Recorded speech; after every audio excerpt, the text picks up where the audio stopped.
we've got everybody in, so we'll get going. Just back to the presentation.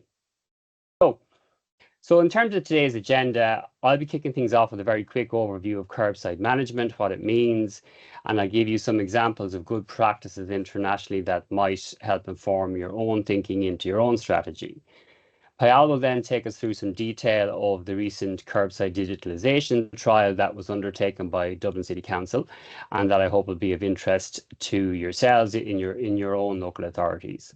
And then finally, I hope we'll have some time for Q&A at the end. And as I mentioned, that part won't be part of this recording, so feel absolutely free to share, your thoughts, your comments, or your challenges at that stage. So for those of you who don't know me, this is a quick introduction to myself. I've worked in transport and mobility and parking for over 20 years. I previously headed up AA Ireland's business and APCOA Parking's business in Ireland, and I founded Irigan Advisors in 2021. My specialism is in parking and mobility strategy because of some of my background.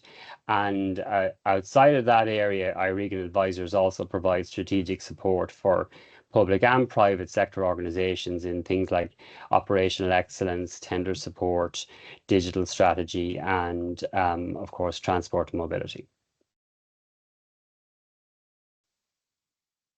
So before we really get stuck into things, I wanted to reflect firstly on an observation by a gentleman called Donald Shoup. And for those of you who aren't familiar with Donald Shoup, he's a professor at UCLA who's written extensively on the subject of parking in particular, which, as you've gathered, is an area dear to my own heart.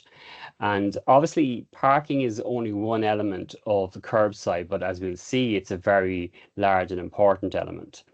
And as Donald Shoup has observed, curbside parking, particularly in busy urban areas, really can't be free, convenient, and available all at the same time. And how we plan and manage and control that, I suppose, is one of our biggest challenges for local authorities. Today, I'm hoping that we can shed some light on how local authorities around the world, including Dublin, are embracing digitalisation then as a means of meeting that challenge. Okay, so firstly, we'll talk about curbside management. What is it and what role can digitalisation play in managing your curbside assets? And I suppose in any discussion about the uses of our roads and curbsides, I suppose it's important that we keep this context here very much at the forefront of our minds. And whether you're involved in transport planning or planning in the broader sense or operations or whatever, I guess we're all facing the same challenges that are presented by climate change. And we all have a shared goal now in helping to reduce emissions in the short and long term. And when we start to think about how our curbsides might be better managed and utilised, sustainable uses of the curbside, of course, should be very prominent in our thinking.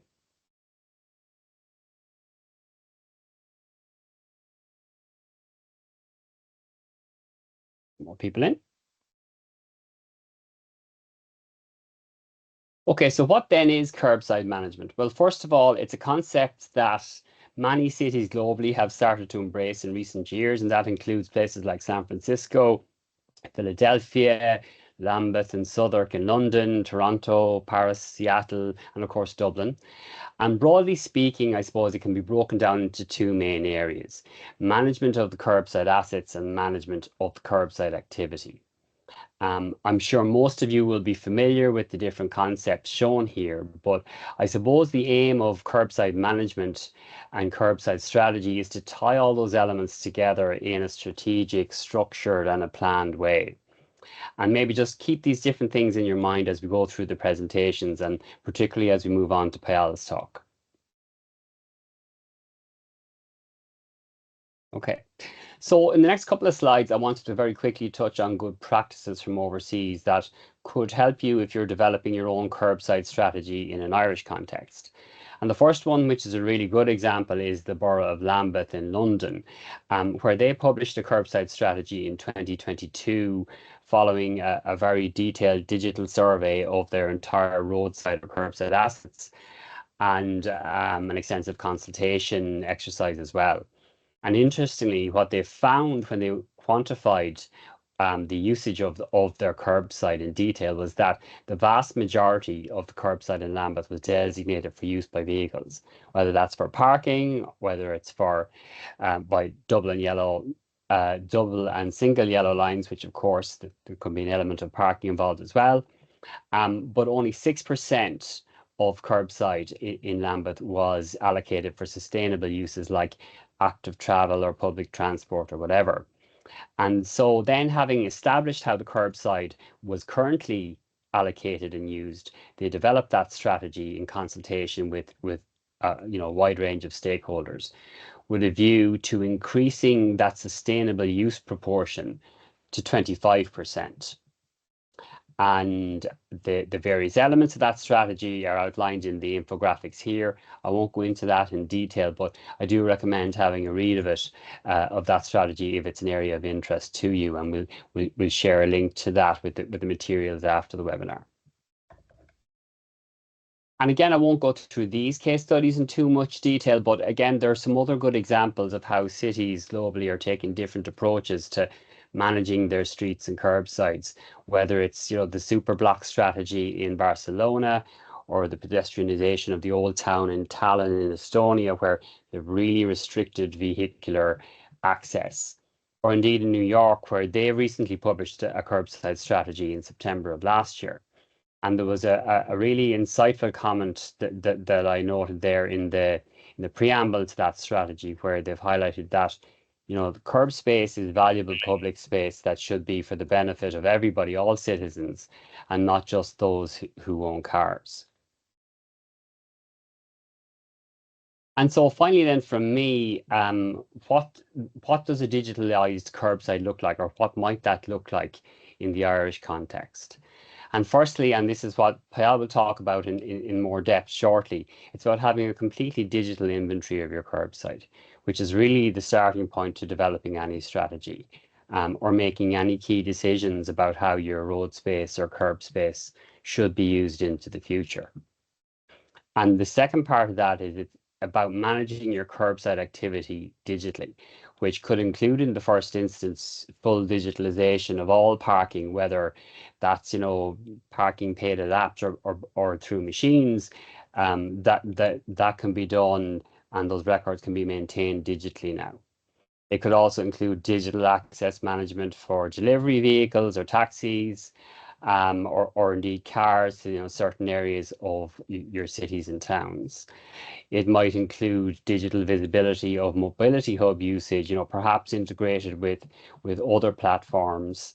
And finally, it might include digitally supported enforcement, for example, with static or maybe vehicle mounted cameras, which can be very effective deterrents and a great help really in ensuring compliance with the aims of your curbside strategy.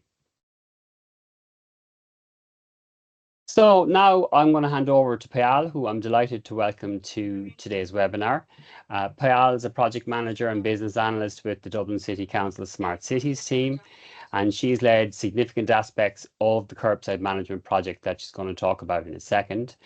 Payal has a bachelor's degree in engineering and a master's in management, has worked in public and private sector for over 8 years, and like myself, she's passionate about using technology to create better urban futures. And as well as the curbside digitalisation trial, she's led a number of other significant projects with Dublin Smart Cities. So over to you, Payal. Thank you so much Alan, I've already described what curbside management is actually in a way. For me, when I joined the city council, it was a really new concept, but one topic probably that you cannot ignore after you know about it. So, as Alan said, my name is Payal Pandya. I work as a business analyst and a project manager in the Smart Cities team in Dublin City Council. I am currently leading an EU-funded Horizon 2020 project called Senator, which focuses on optimizing the last mile deliveries in an urban area. So we are testing a lot of solutions, and curbside management is actually um, one of such things that we were looking into. It has now grown hands and legs, and it is in all directions. So it is a project on its own, but that's how it really started. Just starting with what do we mean by curbside management really, and why are we talking about it, and why now? Why are we talking about it now? There's a short video that EIT Urban Mobility, which is an EU funded organization program, and they're doing few courses, and they did a course on the flexible curbside management, which of course I was reading and studying. So this video, I found it really useful, so I'll just share it with you guys as well, and you can hear it fine, right? Cool. Before, when we thought about public spaces, we often would think of a road, a sidewalk, and parking between them. But that was before. Since then, a new concept has emerged due to the urban explosion, something called curbside management. Of course, with the C. What is curbside management? It's about managing all of the components that use the space between the road and the sidewalk. That's a lot. It includes ride hailing, buses, cars, taxis, deliveries, cycle lanes, as well as loading areas, disabled parking spaces, areas for shared bicycles and scooters, access to shops, terraces, offices, for all users, pedestrians, joggers, people with reduced mobility, bus shelters, traffic signals, trash cans, parking meters, charging points, public signage, and finally, from time to time, roadworks, cultural or sporting events, people moving house, and protests. As you can see, there's a lot of competition for this shared space. And it also changed due to COVID-19, when the number of online purchases and deliveries boomed, and cafes and restaurants set up terraces in the street. Flexible curbside management is the active and flexible management of how these stakeholders use the curbside. For example, one curb can have different users over time during the day or depending on the seasons. And today, digitalization and technology allow a real-time and dynamic management of the curbside.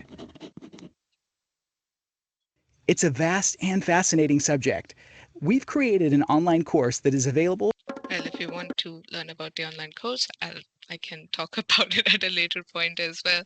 But I think that gives a gist of what the curbside management is really, and also the conflicting priorities that we have. Now, even though I'm speaking about it, working on it since like 2.5 years or so, talked to a lot of people and understand the challenge really, but that doesn't mean that we really have an answer to the problem that we have.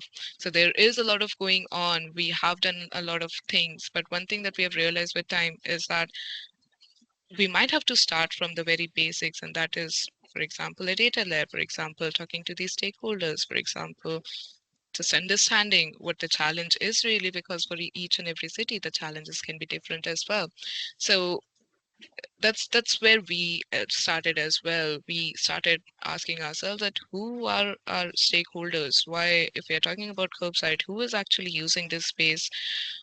When do they usually use the space? How do they usually use the space? And then also knowing about the curb itself, or managing anything, we have to know what we are really trying to manage. So what inventory we are talking about, what kind of assets we are talking about, how are these assets really used? And then we can think about that, okay, as a city, for example, for Dublin, what is our priority? And the priority might change for each of the street. So it could be a different for the city core, city center core.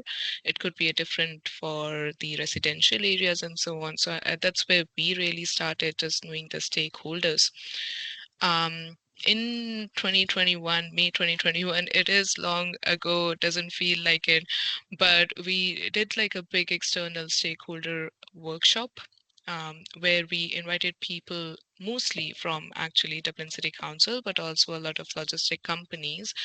The pictures on the top two are from that workshop, and we really asked them that what are the biggest challenges. We asked the delivery company, what is your biggest challenges? And one amazing thing, which actually was kind of obvious if we think about it now, but the delivery companies, even though they have like a very dynamic system, routing system on what would be the best way to deliver a parcel to a particular location, they don't have any kind of an asset repository on where the loading bays are. That is the place where they could park in order to make the delivery. So they don't know where those loading bays are. They just know where to deliver it, how to deliver it, and they have all their softwares in place. So it was kind of amazing that the people who are actually using the street don't have the information on those streets, and they have all the sophisticated softwares that could come. We also did a lot of internal meetings because we realized that the interaction with Curbside, it's not just one or two teams. For example, in Dublin, there's active travel team who are putting in the cycle lanes right now, a big project. There is traffic team, there's traffic enforcement team, there is the area managers, there are transport planning, there are waste management people, there are area managers, the city architects, there are traffic asset management systems. So there are loads of teams who are actually interacting with the curb on a day-to-day basis. And a lot of processes goes on within each of those teams. So for example, with the transport planning, they will come for the licenses of the for the outdoor dining. They are working separately for the cycle lanes, all the planning applications and all the whole process regarding that, it is going on separately. And it happens often that these teams do not really talk to each other until they really need to. So they want, if someone wants to put, for example, a cycle lane, then they would reach out to different teams asking that, okay, do you have anything planned here? Or is there anything planned here for the future? And then they would ask to someone else, they'll ask someone else, and they'll ask someone else. But there's no one central place or a central person that they could reach out to just to understand how the assets or what is happening in the city. But it's not just about the internal teams within the council that we are talking about. There are people who work there daily. So that includes the restaurant managers, that includes the waiters and waitresses, the cafe people. And a lot of streets in Dublin are pedestrianized, which is really great for the businesses. And that's what we found out during our survey. This was done because we worked with the students from NCAD. They went on the streets, they talked to the people on the streets to understand what the challenges they have. And one of interesting one was one of the waitresses said that it is like a survival mode when she has to serve a table that is across the road, something that probably we never thought of or never who they never came to us saying that. We also talked to the delivery drivers. Well, we did talk to the logistic Amazon and UPS and post delivery drivers, but food delivery, I think that is also one of the aspect who uses the curb, and they also park anywhere on the curb, but not because they really want to, but also, I mean, it's convenient for them, yes, but it is also about these stolen bicycles, which is a big problem for them. Then the taxi drivers, how is it for them? It's again very chaotic. The delivery drivers, we talked to the DPD owner and the DPD sustainability manager, and he said big van, small city. It's as simple as that. And then we also talked to an old person who would walk with a stick, and he said that the city is moving too fast. The bikes are going in wrong directions, and everything and everyone is going too fast for him. So it's mostly, I think, talking to these stakeholders, we understood that how different people interact with the curb differently, and how does that translate within the city council, within different teams as well. But after we talked to the stakeholders and kind of mapped out that who are we really talking to, where do we really put them all together and so on. So that piece is going on separately. But we also started thinking about that what assets are we talking about on the curb? As I said that while working on the Senator project for the last mile deliveries, we was just looking at the loading bays, and then we realized that we don't know where the loading bays are, and then we started looking into the loading bays, and we realized that the vehicles make the deliveries on double yellow line as well, and we don't know where double yellow lines are. And then we realize that many of these loading bays are being removed because the cycle lanes are going to be in there. Oh, but we don't know where the cycle lanes are. And I think just getting more and more information was like that, we don't have any kind of digital asset. Probably we probably have to start from very starting point that what is on the curbside. And I think that's where the first step really comes from. Where is everything? So inventory mapping was our first step, and then we can think about that, what should we use it for, how do we keep the data updated, how um, do we integrate different use cases and so on, because we can talk about the smart loading bays where we install sensors or where we use an application, because for example Barcelona is using a smart loading bay application where the delivery drivers could use an app and they declare themselves just as a private vehicle does, that they're parked, and it's for 30 minutes, that it's free. After 30 minutes they are charged for it. We cannot do that yet because we don't know where these things are. So where is everything? And I think that's where the we started. How did we do that? We selected a pilot area, a very small area in the Dublin city centre core, and we divided that pilot area into two parts because we wanted to understand uh, two different well, two different platforms, that how is it possible for us to understand if there could be like different surveying techniques, how would the two different platform really look like and so on, and what kind of insights do we get from these platforms. So as you could see at the right hand corner, those were the two different areas, and the total area was around 2.5 square kilometers, where we covered around 60 plus curb kilometer. We collected around 4,000 plus data points, and that was just where the double yellow lines are, where the loading bays are, where the parking spaces are, where the disabled parking spaces are, and basic stuff like that.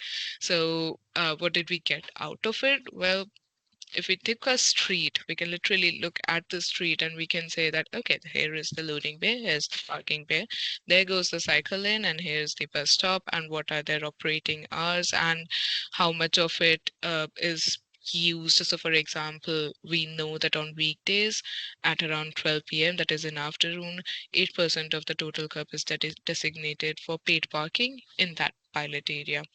And do we want to change it? At on weekdays at 12 p.m., only 70 meter, that is 1.4% of the curb, is designated for commercial loading. Now, loading and unloading probably is I wouldn't say it's the most neglected, but among other priorities, we usually forget talking about it. So I think it is again one thing that kind of brings our attention back to it.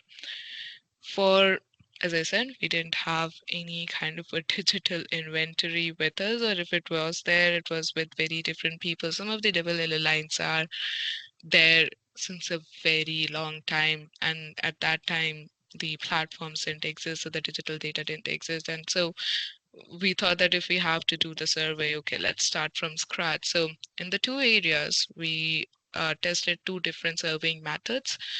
One was LiDAR. On a car, we mounted the LiDAR equipment. It went around the city, took out the data. And the second was mobile mapping. So it's literally one mobile taking picture, getting the data out of it. Mobile mapping was very easy. LiDAR was a bit of a heavy equipment, a car going around, a lot of approvals to be taken, and so on. So what we wanted to do was to compare the cost of it, the quality of the data that we get, the time that it takes to do this kind of a survey, and so on. And we then got a platform. which looks something like this. This is just one of the platforms that we use. There was another platform as well. This is CurbIQ. Another company that we worked with was Appiway. And this is what the one of the pilot area really looked like, where we could see for a particular date and for a particular time where are the paid parking, where are the double yellow lines, and where are the bus loading bays, where is the commercial loading, where is the EV charging, well, EV parking, and so on. And with the paid parking, what are the prices of it, what is the time limit for it. We could also select, like, for example, bike stands. So where are the bike stands, we could literally select and see where are the loading bays and so on. And we could also change the regulations on it. So if we are introducing a new regulation, we can introduce it using the platform, literally drawing a line. You don't have to be super intelligent for it, and you just have to declare when does it go, when does it come in effect, what are the charges for it, and how does it look. I mean, what kind of rules No, it would have. no, no. Yeah, yeah, Oh, sorry, I'll yeah. just mute. Uh, Kind of assuming it wasn't for me, but you can actually interrupt me. I wouldn't mind. But so that's what the platform really looked like. I wouldn't go. It's a very long video. It was kind of a tutorial that was given by the company to us. And I think the best part of it was that all the data that we had here, it could be provided to the external party as well. So we provided, for example, to the ANPOST team for them to test it out, that whether they could use the API to plug in into their system, and to also we also tried connecting with other external stakeholders and asked them if that the API is freely available, and if they want, they could use it and test it out whether it works out for them or not. I think it is a small pilot, and an API integration is a big work in a way, for them to change whole the software processes. So that was one thing. But then we started looking after, so the pilots are almost over, the two pilots with Appiway and CurbIQ, and then we started looking into that. Okay, what did we really learn from it? But one of the biggest challenges that we faced was that, okay, we did all the surveying using LiDAR and mobile mapping. We had everything on the platform, and it was just fantastic. Everything was going well. But after a year, many things in the city changed. And how do we keep the data up to date on any of the platform? We have all collected the digital inventory, but I think the biggest problem was that the surveying is a very static technique. So how do we keep it more up to date, and what should the process around it look like?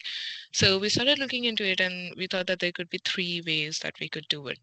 We could either update it internally. So if we are making any changes on the road, if we are putting a parking bay, if we are putting a loading bay, we do it on that system as well. As you could see it from my previous slide, it was as simple as literally drawing a line and declaring it as a loading bay, and you could publish it at some point. But the processes within, and I would say any local authority, aren't that simple. So it was a big approval processes, and how does it come into picture and so on. So again, for this a small pilot, probably changing the whole process wasn't a very good option, but it could have been if we do it, if we make it business as usual. This would be the approach that we would take to update it internally, so that we don't have to go out and survey it again and again, because again it is costly. So the other two methods that we thought would work is survey the area on a regular basis. So we could do like quarterly or a half yearly survey, because again cities change a lot. So we could update our inventory that way, or we could provide the traffic order documentation to the company, to the service provider, be it whoever you're working with, and they can update the maps, because they understand that it is not easy to work with, and to change the processes in any of the local authority, or for that matter for any of the government sector. So they were like that you can just provide us the traffic order and we'll update it for you. Obviously there's an extra charge for it again, but yeah, that it is a possibility. We chose the option for update externally because we wanted to create a proof of concept. So what we are doing now is that we are working with another company called Anaculum, who do the survey for us. They'll do the survey on a quarterly basis and we'll update our inventory that way. But it isn't just the technical challenges that we are talking about. There's also regulatory challenges because, as I mentioned initially, there are so many teams that are interacting with Curb on a daily basis that there is no clear project owner within a local authority. So we don't know if that could be transport planning, whether it should be traffic enforcement, whether it should be the traffic team in general. Who would be the owner of the platform if it really comes into an effect? Would take the responsibility of keeping it up to date, and if there are any issues, who's going to fund it? I think that is also one of the biggest questions that we had. Then there is also no clear bylaw or regulations that could ask any of the local authority or any kind of a public body to create like a digitized version of their regulations. Like if you're making any kind of a traffic change, you don't really have to put it on a platform. And if you don't have to do it, why would people do it? I think that's again, change management is a big process. And then the identification of the primary stakeholders group. We have identified all the stakeholders, really. There are many stakeholders, but there we have to go into the project, into the curbside management project from a particular angle.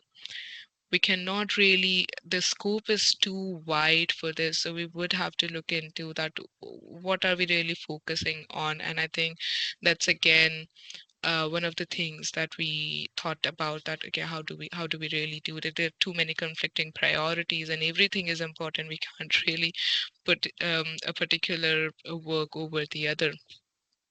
But we did realize that there are many advantages of doing of taking such an initiative, because as Alan mentioned, for the Lambeth it really worked out well for them because they had like a clear distinction on how much of their curb is allocated for example, the sustainable mobility, for parking, for servicing, loading bays, and so on. So we don't have any kind of those metrics with us right now. So I think just reporting on how much of the curb is reallocated.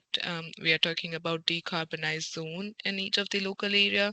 So just creating like a sustainability index out of it, or creating a baseline data. We don't have it yet. I think it's a good way to start, or even ingesting the demand data. World is moving fast. It depends on us if we want to move or not.